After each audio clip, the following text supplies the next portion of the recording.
ভোটের কেরলে ইন্ডিয়া জোটের দুই শরিক সিপিএম এবং কংগ্রেসের তরজা ক্রমশই তুঙ্গে উঠছে। সেই সংঘাতে সামিল হয়েছেন কারা? সামিল হয়েছেন দুই দলের শীর্ষ স্তরের নেতারাও। দুই শরিকের লড়াইয়ে বিজেপি কিভাবে দেখছে এটাকে উত্তর খোঁজার চেষ্টা করলেন আমাদের প্রতিনিধি রাজা চট্টোপাধ্যায়। দেখুন।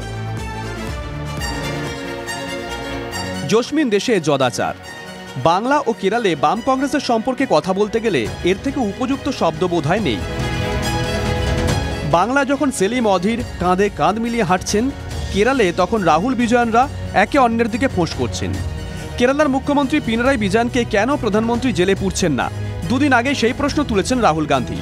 ওয়েনাডের কংগ্রেস প্রার্থীর অভিযোগ, জেলযাত্রা থেকে বাঁচতে পিনারাই প্রধানমন্ত্রীকে খুশি রাখার চেষ্টা করেন। Is none of this happening to the Chief Minister of Kerala? Why is his membership not being taken away? Why is he not being interrogated by the ED, CBI and all these? Two Chief Ministers are in jail. How come none of this is happening to the Chief Minister of Kerala? পাল্টা রাহুলকে জবাব দিতে গিয়ে তাকে Pappu, Amul baby বলতেও ছাড়েননি বিজয়ন।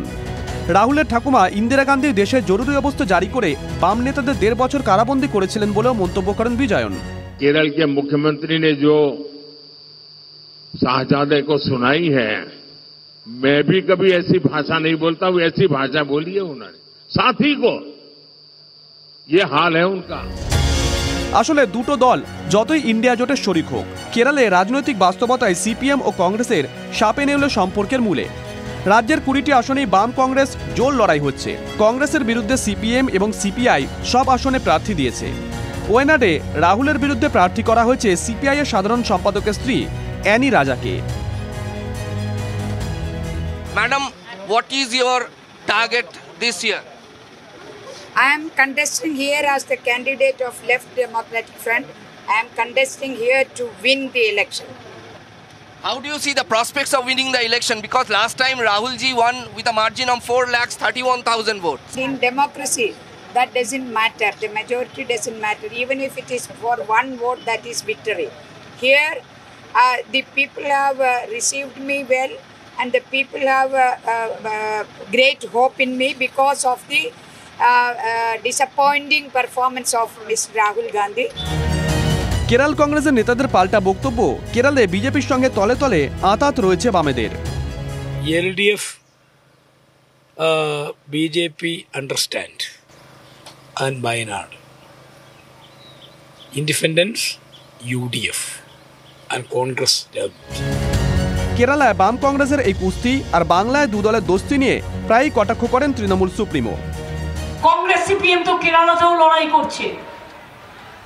আবার এখানে দেখুন, কংগ্রেস সিপিএম সিট শেয়ারিং করেছে, বিজেপির কাছ থেকে কিছু কিছু নিচ্ছে আর দিচ্ছে। What about Bengal? In Bengal, Congress and left are fighting together. Adit Chaudhary, Mohammad Salim, they are fighting together. Now that question you should ask our Bengal comrades and Bengal left front leader. কেরলে বাম কংগ্রেস চিরশত্রু। এখানকার চিরাচরিত রাজনীতি হচ্ছে হয় UDF কিংবা LDF.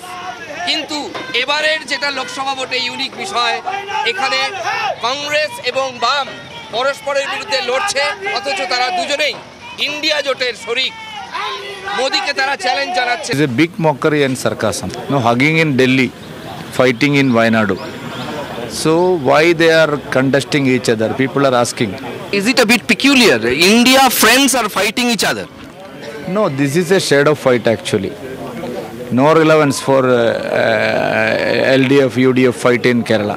বিজেপির পাল্টা যুক্তি সাজাচ্ছে কেরালার সিপিএম এবং কংগ্রেস। তাদের বক্তব্য, মোটেই তারা কোনো ফ্রেন্ডলি ফাইট করছে না, এখানে হাড্ডাহাড্ডি লড়াই হবে তাদের মধ্যে, এবং তারা প্রকৃতই রাজনৈতিক প্রতিপক্ষ এই লোকসভা ভোটেও। তাদের যুক্তি, যদি সিপিএম বেশি পায় তাহলেও সেটা ইন্ডিয়ার লাভ, আবার যদি কংগ্রেস বেশি আসন পায় তাহলেও সেটা ইন্ডিয়ার লাভ। অর্থাৎ হরে ধরে ইন্ডিয়ার লাভ করিয়ে দেওয়াই তাদের উদ্দেশ্য। ক্যামেরায় সমর দাসের সঙ্গে রাজা চট্টোপাধ্যায়, TV9 বাংলা।